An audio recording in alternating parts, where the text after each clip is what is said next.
Hey everybody, I'm back. For this video, I'm going to address some issues regarding society's passive take on sexual assault. I'm going to start by reading for you the definition of personal boundaries. Personal boundaries are guidelines, rules, or limits that a person creates to identify reasonable, safe, and permissible ways for other people to behave towards them, and how they will respond when someone passes those limits. They are built out of a mix of conclusions, beliefs, opinions, attitudes, past experiences, and social learning. The concept of boundaries has been a huge part of my life, especially as a child, although the term boundaries or personal boundaries was not something I was familiar with, yet it has been the lifelong struggle of mine. I was a shy kid who was focused primarily on other people's needs and wants, even when it overstepped my own needs and wants. As I said, I wasn't aware of this concept until later in life. And so I continued to let people overstep until I felt so overwhelmed, anxious, worried, like I had the weight of the world on my shoulders.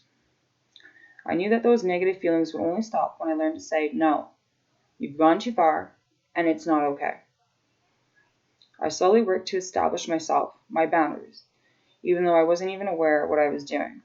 I just knew that if an interaction with an individual resulted in myself feeling those deep negative emotions, that I had been wronged and I needed to stand up against it.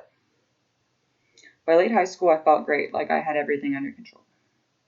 It wasn't until about a year ago, though, that I did learn all about the concept of personal boundaries, and that this concept is a life skill that exists to keep ourselves safe physically, mentally, emotionally, and psychologically.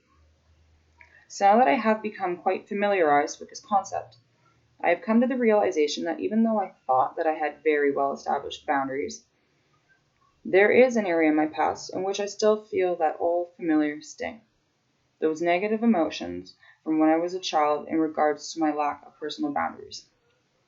An area where I was constantly being overstepped because it was deemed acceptable by not only my aggressors, but also by bystanders, and sadly, by myself. An issue not addressed by society to the extent it should be, resulting in my frequent victimization. Even though it felt so wrong, nobody ever said it was. So I, alongside my peers, categorized this area of my life as my own dysfunction. I was made to feel like I was less because of society's false and unequal perspective about intoxication and consent. Like most teenagers, I experimented with alcohol in high school, and it was no secret that I was the poster child for why there was a legal drinking age. I was 100% of the time the drunkest person at every party, because I was a dumb kid who couldn't get a hold of my alcohol limits. I quickly acquired a reputation for being that girl who always gets belligerently and annoyingly drunk. But to be honest, yeah, it was a little embarrassing at the time, but for the most part, I could just laugh it off. It was something I was able to fix as I matured. Like I said, dumb kid. I did, however, receive another reputation, one that went hand in hand with my severe intoxication. The second reputation was not one I had as a sober person, only when I was severely intoxicated. When I was drunk, I also became quite promiscuous. That is a statement that represented part of my image as a teenager. When you say it out loud, it's plain to see that those two things belong nowhere near each other. Yet that statement defines so much of my identity as a young adult. I get drunk, and I hook up with guys. But you know what else? I can't walk. I can't talk. Sometimes I can't even keep my eyes open or keep consciousness. So why is it I that becomes responsible and shamed for these actions, which also involve a much more coherent he? So what about he? Well, he is busy getting high fives. Well, she is busy getting the bad reputation. She got drunk. She asked for it. She gets the negative reputation. But again, what about he? He saw her drunk. He took advantage, yet he gets the positive reputation. He becomes legendary. She becomes trash via a socially acceptable channel of victimization through sexual assault. Bring the man up. Put the woman down. Put her down physically by assaulting her. Put her down emotionally by branding her falsely. Put her down mentally and psychologically by normalizing her assault collectively as a society. So, now, some of my friends would try to stop me from engaging with a man. But if I'm the most intoxicated person at the party, shouldn't you be trying to reason with him? I guarantee you, if someone or several people say to a guy, "Hey, stop, that girl's way too drunk," the guy will not proceed. In terms of my teenage self, if my mom was called to come get me, I truly believe things could have been different for me. Think about it. I'm already going to be beyond embarrassed in front of my peers due to my high levels of intoxication and promiscuity. Imagine how mortifying it would be if my mother showed up in the middle of all that to take me home.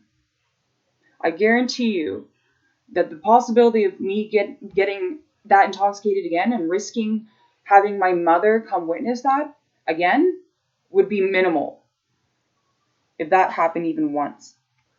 Now, I'm not trying to prosecute or throw guilt at anyone.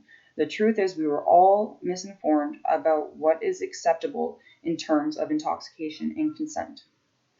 What I am trying to do is provide awareness and information so we can act as a society to end this silent form of sexual assault.